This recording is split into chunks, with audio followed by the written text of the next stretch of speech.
என்னங்க சொல்றீங்க? ஏப்ரல் மாச காணிக்க மட்டும் இத்தனை கோடியா?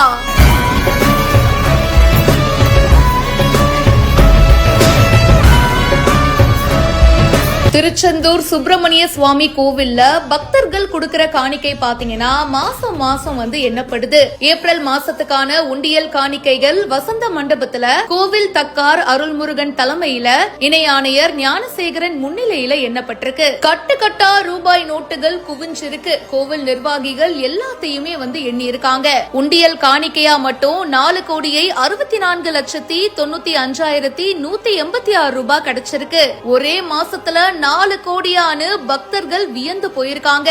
தங்கம் 1740 கிராமும், வெள்ளி 30,450 கிராமும், 1530 வெளிநாட்டு கரன்சிகளும் பக்தர்கள் காணிக்கையா செலுத்தி இருக்காங்கன்னு இப்ப கோவில் நிர்வாகம் சார்பில் அறிவிச்சிருக்காங்க. குறைந்த விலை, நிறைந்த தரம், தங்கள் தேவைகள் அனைத்தும் ஒரே இடத்தில். ஜெயச்சந்திரன்.